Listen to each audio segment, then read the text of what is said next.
Bismillaah, assalaamu calaykum waraxmatullaahi wabarakaatu. Akhyaarta sharafta leh, soo dhowaada dhammaantiinba kusoo dhowaada madasheena hoyga horumarka. Magacaygu waa Shaakir Akhyaar, waxaan ahay samafale jecel bulshada inuu ka caawiyo inay arkaan awooddooda waxqabad si ay u noqdaan dad waxtar leh biidnillaah. Waxaa mahad iskale mowlihii meeshaan nagu kulmiyey. Marka labaad waxaan rabaa inaan u mahad celiyo adiga oo mar kaleeto madasheena soo booqday kuna dhuftay muuqaalkan aan leenahay mahadsanid in badan walaal. Haddii aad meesha ku cusub tahana soo dhowow adigana kuna darso kanaalka, insha allah wax un waad ka faa'iidi doontaaye. Salaan soo dhoweyn iyo mahadcelin kadib, waa maxay mowduuca aan maanta idiin wado? Mowduuca aan maanta idiin wado sida hoos uga jeediinba waxaan ugu magac darnay jaamacadda nolosha. Jaamacadda nolosha. Su-aasha ee dad badan isweydiinaya marka waxaa waaye jaamacadda nolosha maxaa laga bartaa iyo su-aalo kaleeto oo badan. Hadduu ilaahay idmana waxaan rabaa maantay muuqaalkan xoogaa inaan soo gaabiyo maadaama aan laba qaybood inaan ka dhigo aad jeclaystay waxyaabo muhiim ah oo qaybta labaad ku jira ay jiraan. Sidaas darteed hadduu ilaahay idmo qaybtan koowaad waa soo gaabin doonaa, waxaan idinkaga jawaabi doonaa su-aalaha badankiin aa isweydiinaysiin een ugu horeyso jaamacadda nolosha. Horta horeeta adiga macallin maa ka tahay mase waa dhigataa? Waa maxay xayeysiintan u sameynaysid jaamacadda nolosha? Jaamacadda nolosha aniga waxaa ka ahay arday dhigto, insha allah inta aan noolahan waa sii dhigan doonaa oo kama qalin jabinayo. Marka arday aa ka ah marka koowaad jaamacadda nolosha. Su-aasha labaad oo isweydiinaysiin waxaa waaye jaamacadda nolosha intee ku taalaa? Jaamacadda nolosha waxay ku taalaa meel kasta oo adiga aad joogtid. Waxay ku taalaa meel kastoo adiga aad joogtid, meesha harta adduunka ka joog. Luqadahee ku baxaana isweydiinaysaa. Luqad kasta oo adduunka lagu hadlo jaamacadda nolosha way ku baxdaa. Waa jaamacadda adduunka ugu weyn. Waa jaamacadda adduunka ugu weyn. Qof kasta oo naga mid ahna uu dhigto. Marka waxaa isweydiinaysaa su-aasha saddexaad oo ah jaamacadda nolosha goormaa bilaabi karaa? Jaamacadda nolosha dadka og iyo intaan ogeynba waxaa bilowday maalintaa dhalatay. Maalintaa dhalatay waxaa kuu bilaabay waqtigii aa iska diiwaangelinaysay jaamacadda nolosha. Iska diiwaangelisay dadka qaarkeen way ogyihiin jaamacadda waa ka diiwaangashan yihiin. Qaar waa xaadiraan casharada way qaataan. Qaar casharada waxay ka bartaan ay soo qaateen. Qaarka kaleetana dadka ay wax isku dayaanba inay casharada ay soo qaateen jaamacadda nolosha ay ka barteen ee dad kale usii gudbiyaan. Insha allah marka adiga kuwaas dambe allah kaa dhigo oo jaamacadda nolosha casharada ay ka barteen dadka kaleeta la sii wadaaga, ama deris ha ahaado ama walaalaha ha ahaadaan ama asxaab ha ahaato wuxuu raba ha ahaadaan ama dad kaleeto in is aqoon ha ahaadaan. Marka jaamacadda nolosha qof kasta oo naga mid ah maalintuu dhashaa laga diiwaangeliyey. Kulligeena waa ku wada jirnaa. Waana jaamacadda keliya ah oo qof kasta oo adduunka saaran uu dhigto. Su-aasha ku xigta waxaa waaye marka jaamacaddan goormaa ka qalin jabinaynaa? Jaamacaddan waa ku jirnaaye goormaa ka qalin jabinaynaa? Jaamacaddan lagama qalin jabiyo. Cimrigaaga inta ka dhiman kama qalin jabinaysid. Oo waxaa waaye nolosha waxa loogu magacaabaa ku jirto. Badankiin waa fahanteena oo maleena marka jaamacadda nolosha waxa loogu magacaabo waxaa waaye inta aan nooshahay. Maalintaa dhimatid aa shahaadada qalin jabinta qaadanaysaa. insha allah shahaadadaas qalin jabinta marka ilaahay shahaadadii tawxiidka allah ka dhigo. Qaatum xumo ilaahay naguma dilo anigii adigaba. Qaatumada allah noo soo biyo shahaadadana maalintaas allahna waafajiyo. Marka shahaado warqad ah waxba kuma tarayseen. Allah ka dhigo shahaadadii tawxiidka abaalmarintaada iyo shahaadadaas guusha aad ku gaari lahaydna jannatul firdaws iyo kitaabkaaga oo midigta lagaa siiyey Allah ka dhigo. Marka ka qalin jabintana waa intaas uga baxaynaa. Su-aasha shanaad oo midda ugu muhiimsan aan u arko u gudbaynaa oo ah jaamacadda nolosha maxaa lagu bartaa? Jaamacadda nolosha maxaa lagu bartaa? Marka jaamacadda nolosha waxaa lagu bartaa wax kasta oo aanan iskoolkii ama jaamacadihii adduunka ku yaala aanan lagu baran. Waxaa lagu bartaa wax kasta oo jaamacaddii ama iskoolkii aanan lagu baranin. IBM shirkad la yiraahdo oo Mareykan ahaa mar waxay sameysay cilmi baaris ardayda la weydiinayay iskoolka waxaa ka soo baratay noloshaada mustaqbalka muhiimadeeda see uga anfacday ee meeqa muhiimka ah. Ardaydii badankood waxay ku jawaabeen boqolkiiba 10 waxaa iskoolka ka bartay ama mustaqbalka muhiim ii noqdo ii anfacayo. Macnaha micnaheedu maaha iskoolka muhiim ma aha horta horeeto.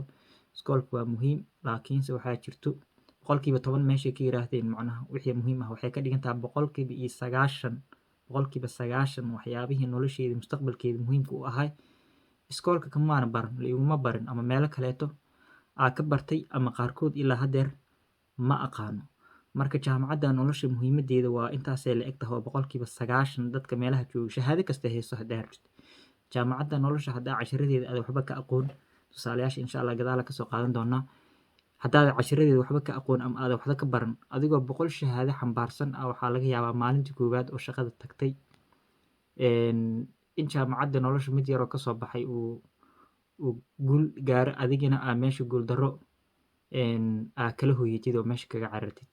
Marka muhiimadda jaamacadda nolosha intaasay la eg tahay oo waxaa waa qofka haddaa adiga wax baranaysid xataa jaamacadda noloshana aa geeskaaga ka wadatid. Da' kastana waa lagu baran karaa, qof kastana waa laga baran karaa. Su-aasha marka 6aad oo ah tusaalayaasheeni maxaa ka mid ah waxyaabaha jaamacadda nolosha lagu barto. Waxaan niri wax kasta oo aan iskoolka ama jaamacadda lagu baranin aa lagu bartaa jaamacadda nolosha. Marka waxaa isweydiinaysiin maxaa ka mid ah waxyaabaha ka mid ahaa tusaalayaal in kugu soo qaadanaa. Marka kan koobaad waxaa dhahaynaa la dhaqanka bulshada. La dhaqanka bulshada ninka haddeer idin sheegin oo kale shahaadooyin asagoo xambaarsan shaqada maalintiisa koobaad laakiinse uusan aqoonin siduu dadku ula dhaqmi lahay ama ha ahaadaan dadkii la shaqaynayay ama asxaab ama saaxiibo ha ahaadaan ama dad kaleeto adiga waxay noqoto bulshadii oo dhan la dhaqankeeda haddaadan aqoonin shahaadooyinkan wax ay kuu kordhinayaan ma jirto. Midda ku xigta waxaa waaye dhalinta farxadda. Ma arkin oo qofka farxaddiisi meeshuu ka helaya hadduusan aqoonin uuna farxad gelinayn shahaadooyinka waxba kuma soo faa'iideynayaan. Qof maanta dhan murugaysan ama farxad darro ku jiraa tahay. Marka haddaadan aqoon waxa ku farxad gelinaya iyo meeshaa ka helaysid iyo sidaa ku heli lahayd ayadana waa dhibaato kaleed. Midda 3aad waxaa waaye dhisidda qoyska iyo kalsoonida. Kalsoonida waa ka soo hadalnay muhiimadda hal qeyb ugu soo hadalnaa u maleynaa insha Allah qeybo kalena way jiri doonaan laakiinse linkigeeda hoos aa idin dhigi doonaa hadduu Ilaahay idmo. Kalsoonida qoyskana muhiimadeeda wax yar ayadan waa ka taabanay saa isdhahayo dhisidda qoyska maana hadlin laakiinse muhiimad gaar ah ay leedahay ayadan ma naqaan horta horeeto. Qof kastaba waxa qaasatan gabdhaheeni Soomaalidu way ku dhiban yihiin maadaama ay diinta iyo xishoodka isku darsanay qoyskii qof kasta u dhisan lahay waxaa waaye in loo diyaariyo waaye in laga saacido waaye. Arrimahaasna dad isku xil saaray ilaa haddeer ma jiraan. Walaalaha ha ahaadaan ama aabbayaal ha ahaadaan gabdhihii daryeel gaar ah ay u baahan yihiin maadaama ay xishoonayaan. Ayakana hooyadana maasha Allah waxaa laga rabaa inay guriga ka diyaariso oo gabadhii maasha Allah dhaqamo wanaagsan ee u sii waxayso. Aabbihiina waxaa laga rabaa ama walaalkii isha inuu furo uu gabadhi maadaama ayada ay xishoonayso qof fiican hadduu meelaha ugu fiirin kara oo ayadana la sheekaysto arrimihii qoyska iyo waxyaabaha fiicnaay gabadhaada ma arkinoo kala sheekayso. Wiilkina asagana sidoo kaleeto aabbaha cashir ka baro dadka kaleeto cashir ka baro. Casharada meel kasta ka baran kartaa insha Allah qeybteena labaad kusoo qaadan doonaa laakiinse ishaada ha furnaato adigana iyo sidaa wax u raadsan lahayd guurkaaga saa u raadsan lahayd iyo waxa ku raadsan lahayd iyo qofku kugu habboonaa saa u heli lahayd. Jaamacadda nolosha lagu bartaa hadduu Ilaahay idmo adigana dhinacaas iska dhis. Midda 4aad waxaa waa marka naqshadaynta mustaqbalkaaga dejinta qorshaha iyo ka rumaynta riyooyinkaaga waa ku wada fiican insha Allah. Marka riyooyinka ku wada fiican saa uga rumayn lahayd marka iyo waxyaabahaas naqshadii loo dejin lahaa mustaqbalkaagii qorshihiisi waxaasoo dhan iskoolka laguma barto waxba kama gelin. Iskoolka waxaa uu waxaa system u dejisan manhajkaas sanadkaas iyo sanadkaas inaad ku dhammaysid kadibna shahaadadaada ama waa dhacday ama waa baastay nolosha iyo adigaa iskaga kiintagaa. Marka qofka laga rabo inuu dejisto adiga waaye iyo meeluhu ka baranayo inuu raadsado. Sharaxaadda insha Allah waxyaabo kaleed kuma sii dheeraan doono. Qodobka 5aad waxaa waaye la dagaalanka xumaanta, gardarrada, cadaalad darrada, qabyaaladda, cunsuriyadda iyo kibirka kulligoodba meelaha macnaha la dagaalankooda laga barto waxaa waaye iskoolka nolosha waaye. Insha Allah mawduucyo kale ku qaadan doonaa. Qodobka 6aad waxaa waaye xalinta khilaafaadka iyo maareynta ismaandhaafka. Khilaafaadka ama qoys ha ahaado ama ganacsi ha ahaado ama saaxiibtinimo ha ahaado markastaba way jiraan ismaandhaafna wuu buuxaa. Sida arrimahaas loola dhaqmi lahaa iyo sida loo xalin lahaa iskoolka ama jaamacadda nolosha laga bartaa. Qodobka 7aad waxaa waaye kasoo kabashada guuldarrooyinka iyo dhibaatooyinka kugu dhacay. Haddii aadan aqoon wixii kugu dhacay, dhibaatada kugu dhacday oo kaleeto, sidaa uga soo kabsan lahayd dhibaato kastoo marka qofka inuu ogaado waa cashar nolosha ka mid inay tahay. Siduu uga soo bixi lahaa uu uga dabaalan lahayn inuu barto. Hadduusan dabaalanin meeshaasuu kusii jiraa, hoosaan usii dhacaysaa. Marka hadduu Ilaahay idmo, casharada jaamacadda nolosha laga baranayo ee ka mid noqonaysaa qofka inuu barto siduu dhibaatooyinka uga bixi lahaay, guuldarrooyinka ku dhacayana uu la dhaqmi lahaay. Midda sideedaad waxaa waaye muhiimadda waqtiga iyo maareyntiisa. Muhiimadda waqtiga iyo maareyntiisa buugaag badanaa laga qoray oo khayrul caadi ah. Marka ayadana meelaha waa ka arki kartiin. Qodobka 9aad waxaa waaye muhiimadda caafimaadka jirka iyo maskax ahaanba. Caafimaadkeena khaasatan dhalinyarada waa lagu dheelaaho, lama ogo nimcadan uu Ilaahayna siiyey intay la egtahay ma ogin, mana ka taxadirin. Waxaa waaye jirkaaga mashiin waaye, mashiinna haddaa ka taxadiri waysid waxaa waaye wuu daxaleysanaa, beritan wuu iscunaa, shalaytan waxna kuma taraysa. Marka muhiimadeeda caafimaadka inaa ogaatid iyo sida uga taxadiri lahayd jaamacadda nolosha lagu bartaa. Qodobka 10aad oo kan ugu dambeeya ka horeeya waxaa waaye in xiriirka ka dhexeeyo ogaatid. Xiriirka ka dhexeeya waa maxay? Xiriirka ka dhexeeya farxadda, naxariista, cafiska, xushmadda, kalgacaylka iyo jacaylka. Xiriirka ka dhexeeya waa maxay? Macnaha qodobada waa ujeediin anoo soo koob isdhahayaa qodobo badan hal qodob ku koobay. Marka waa maxay xiriirka ka dhexeeya farxadda, naxariista, cafiska, xushmadda, kalgacaylka iyo jacaylka? Kalgacaylka iyo jacaylka waxaa waaye laba mawduuc oo kala duwan waaye. Insha Allah marka ayadana waa ka hadli doonaa. Marka ugu dambeyntii qodobka ugu dambeeya oo ah mawduuca uu ku dhisan yahay, madasheenan ee ku dhisan tahay oo aan u furay oo aan u sameeyey waxaa waaye qodobka igu muhiimsan ani ahaan oo aan ku magacaabay maareynta, xakameynta, tarbiyeynta, dhisidda, hogaaminta iyo horumarinta naftaada. Waa dhisidda, hogaaminta, horumarinta, tarbiyeynta iyo xakameynta naftaada.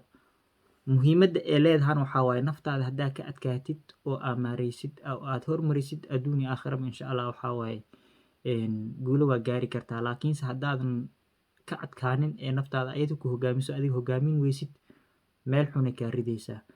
Mawduucyada aan ka sheekeynayno oo dhanna meeshaas iskugu soo wada biyo shubanayaan. Mawduucaasaan ugu dambeynayo waxaa maanta meeshaan tusaale ahaan ugu soo qaadanayno. Marka qaybta labaad insha Allah qalabkii sidaa nooga barteen idin dhiibi jiray.